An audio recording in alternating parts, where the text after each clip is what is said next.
Greetings and welcome back, gentles and ladiesmen, to episode 22 of Exo Plays Spyro 3 Year of the Dragon. One of those dogs with funny hats put a curse on me just because I shot him in the butt a couple of times.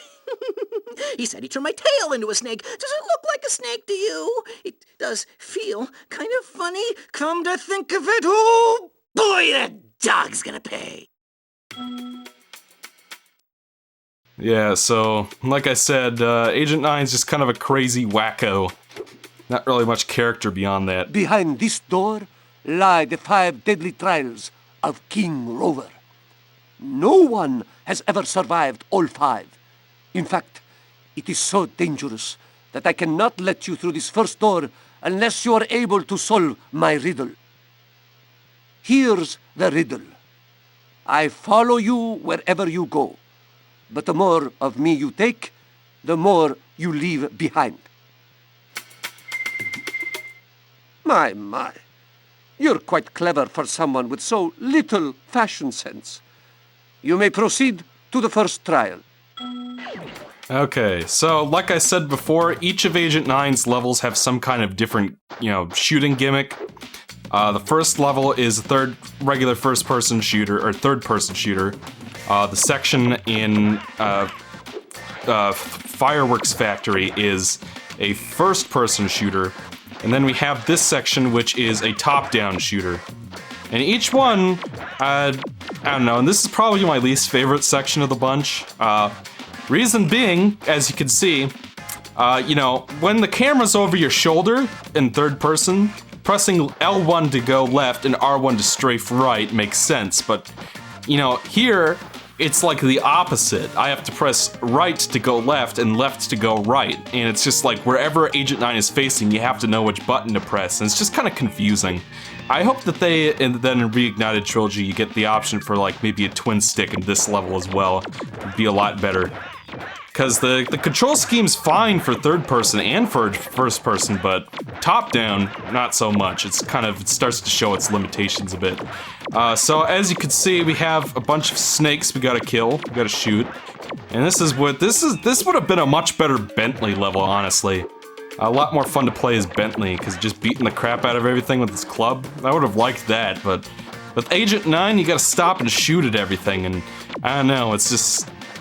I'm all for challenge, but it's just like I can barely see where I'm going, and it's just... I don't know. Compared to so many games, though, this could have been a hell of a lot worse. It's, for the most part, it's genuine challenge. It's just that, strafing is not very helpful here, because you never know which direction you're gonna go. I don't know, unless you're like really used to this control scheme at this camera angle, which I'm not really, so for the most part I just find myself aiming and shooting manually. There are some health pickups you can find, and as always, this game has a adjustable difficulty curve. And I don't know, I guess because I fucked up so many times in that last minigame, they're being really generous with the health here. So maybe if I had played better and was still in the hard mode, there would not be as many butterflies to grab here. But thankfully there are cheat codes you can put in on the menu. And also, Agent 9's laser pistol can ricochet off walls. So even if you're not aiming directly at someone, and it's hard to see with the way that the camera's rigged up, you can still shoot things just from, not splash damage, just having it ricochet, Here we introduced to a new gimmick. Those big rock monster guys are back. And much like with Spyro's levels, they are only vulnerable to the little snowball rock things that they throw. So you gotta wait for them to throw one on the ground. And remember how I said that the bombs never come back? That was only partially true. In terms of those actual green bombs that, have like the targeting on them, no, those do not come back in the later levels. But in those little white bombs, those little white snowball rock things are functionally the same. You press the same button to throw them. They blow things up like a bomb does, so I don't know. Technically, they're still bombs. They're just not the same as the kind of bomb we saw earlier. Okay, so looks like we got 8 more guys wandering around. Remember, like I said, ricocheting never fails. Looks like all we got left is this here basket snakes are coming out of. And that thing will explode in a few seconds and then take that guy with him. Excellent, that should take care of it, and we're done. That's it. That's 3 Agent 9 sections down and 1 more to go. And the last one's actually pretty fun, so yeah, this is my least favorite Agent 9 section, but it's not like it's terrible or anything, it's very playable. So yeah, that's 6 of 6 all done and over with. And that should be the end of this level also, because we got all the gems earlier, so let's head on back to the overworld. So yeah, so we started, God, this reignited trilogy discussion, it's taken me like a week in your time. Yeah, so I'm cautiously optimistic, I guess, is the bottom line, is I think that the people who are working on it have a love for the original games and have a respect for the way that the original games controlled and, you know, how they were designed. There was an interview that they had with IGN where they, you know, kind of alluded to the fact that people didn't like the controls in Crash Insane Trilogy. So they know, they will be, I'm sure that they will be very attentive to how the game controls and will work with that. By the way, there is an egg over here. Oh, and you might have noticed that one of those jackals we met in the last level was named Rover, or sorry, Algier. That's a reference to an Insomniac Games developer named Brian Algier, who some of you may know as one of the lead artists for both the 2002 Ratchet & Clank and the 2016 Ratchet & Clank. So he's been with the Ratchet & Clank series for a very long time, that's where I know his name from. And yeah, so this level here is probably the hardest in the game, actually. These guys here, these dinosaur fellas, are actually pretty deadly. They are some of the most deadly enemies in the entire Spyro trilogy. And reason being is, despite having tiny arms, those T-Rexes pack a hell of a punch. Well, gosh darn it, Spyro! I came in here to check on my prisoner, only to find out he'd somehow got away again. Then when I came in to look around for clues, one of them rowdy dinosaurs went and locked me in.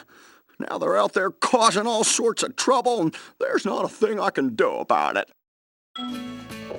So yeah, you might have noticed that this last batch of Midnight Mountain levels starts to stray away a bit from the main Spyro 3 level story formula of the Sorceress's army showed up and did a thing.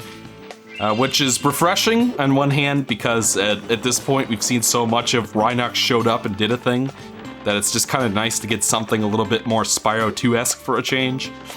But on the other hand, it's not really super relevant to the main plot, because this level really has nothing to do with the Sorceress. There's no Rhinox. The only thing it really has to do with anything is you're getting eggs from it, because, you know, that's obviously Spyro's main goal in this game, is to retrieve all the eggs, and then defeating the Sorceress is kind of secondary, but still. Would have been nice if maybe these dinosaurs were, I don't know, hired by the Sorceress or something. Who knows? That would have been better. Yeah, but these dinosaurs, these fucking T-Rexes don't fuck around. They will kill you to death very easily. By the way, these cacti will release gems when you destroy them, so you're gonna want to make sure to do that. There's a glitch in this level I'd like to show off, just because, you know, I've been showing off some other glitches, so I figured, hey, I might as well show this off as well. There's an unfinished minigame in the stage. And you wish that you could use that minigun, don't you? But unfortunately not, though we do get an extra life from this fireplace, so that counts for something. Okay, right here we got this gentleman here. These two guys. So the best strategy I can recommend for dealing with the dinos is rush in on them as quickly as possible, because it takes a few seconds for them to arm themselves, and in the meantime, that's when you can most easily take care of them. So yeah. Alright, so the glitch I'm gonna show off here is another variation on the swim in the air glitch. There are enemies under this water here, and if you can somehow manage to get yourself dead, Actually, we also have those. Yeah, so we'll let him hit me a couple times here, just to whittle my health down a little bit. And they might just kill me on purpose at this point, because, you know, by accident, I mean. Because trying to hit those teeny tiny fellas while, you know, swimming around is not as easy as it looks. Aw, that's adorable. Let's see. There's the motherfucker right there. You know, obviously the only way to hit him is to charge at him point blank, so it's not exactly good for Spyro's health. You know what I'm saying? By the way, the music you might recognize in this level, it's a remix of Sunny Via, the very first level in Spyro 3, the Greek level that we went to. Ugh, Jesus. Those dinosaurs are a bit annoying. I'm not even sure what they're supposed to be. They're like evil seahorses, which are not dinosaurs the last time I checked. But then again, Ripto was also supposed to be a dinosaur. He's a Riptosaurus Rex, in case you didn't know. But regardless. Okay, so we have retrieved all the gems from down here. Just trying to double check I didn't miss something, because I've had some terrible luck this far. And you can see the mip mapping on the crates there. How it just kind of fades in, you know? Actually, it's pretty impressive for the time. Okay, so here's what we're gonna do. Go save up there with Zoe, and then crash into one of these guys, kill Spyro. Then when Spyro respawns... Okay, that's not how it was supposed to work, but... Yes, we'll have to give it another maybe they fixed it for the Green Label version. I have seen someone else pull this trick off earlier. The way it works is, what's supposed to happen... Good thing I went back, I guess. Zoe over here. Is that if you get killed while you're underwater, the game will register that as you still being underwater when you respawn. And then you'll just pop up next to Zoe and stuff. And by the way, so I guess I did have the extra hit with Sparks. Unlike later games, Sparks does not turn red in that extra state. He's just yellow for 2 hits, which is kind of irritating.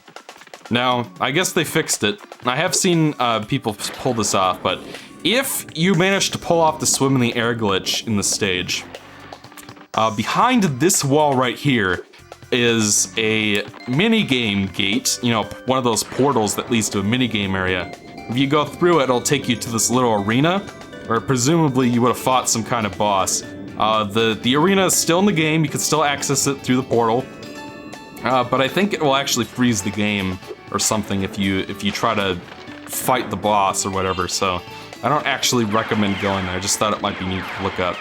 If you're interested in seeing it for yourself, you can go ahead and look up Dino Mine's secret area, and I'm sure you'll find it. Damn, these dinos, they don't fuck around. I'm telling you. I can tell you that much for free, at any rate. Yeah, they don't.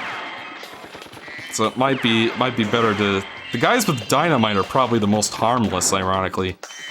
Even though dynamite's kind of deadly. If you didn't know. By the way, did I finish Crystal Mines, or Crystal Isles, or whatever it's called? Yes, I did. Okay, so that red gem that fell off Sparks must have grabbed it or something. Damn, they actually bothered to model bullets in 3D. Which is, usually with games from this time period, they're usually just sprites, but that's actually some attention to detail right there. Alright, so we have this here cactus.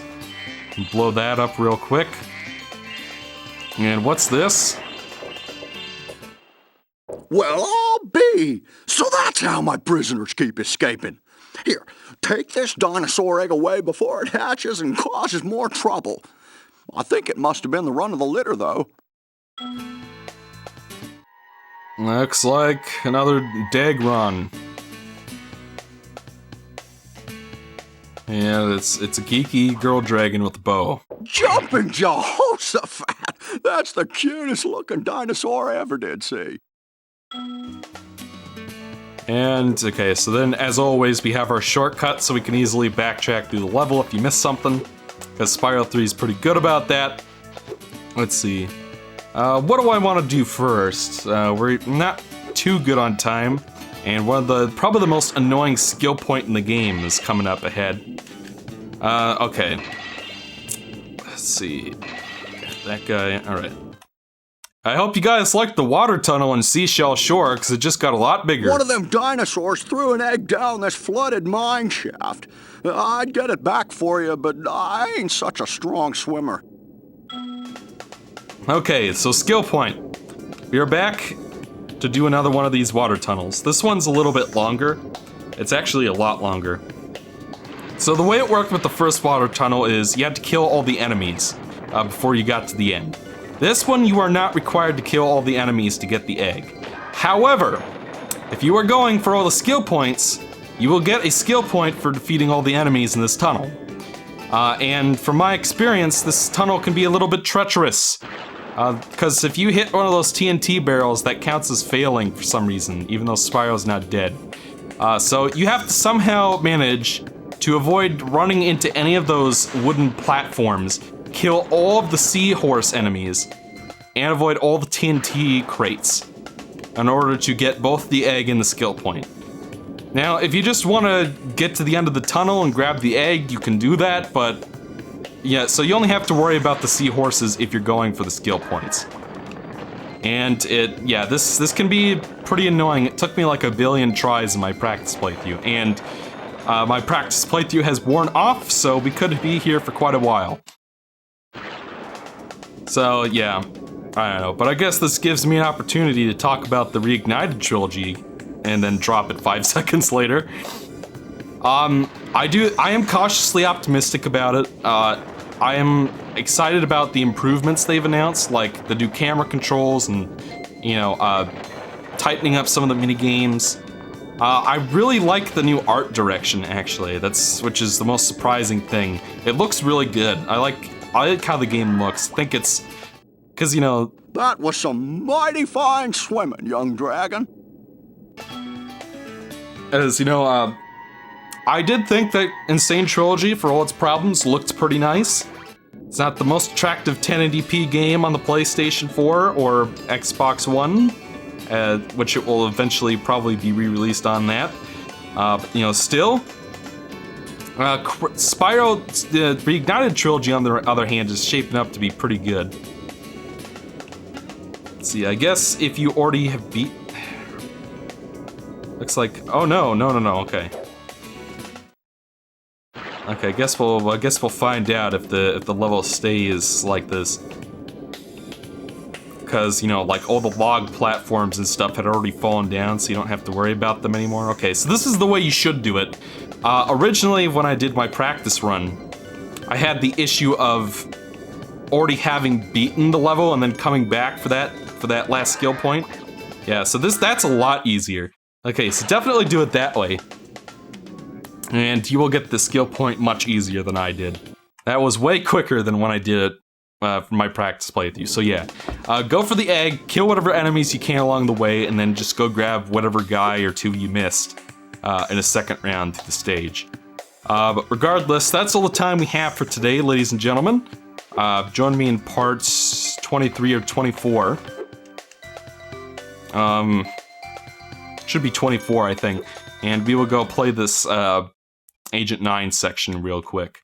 Until then, I'm Exo, and I'll see you guys next time.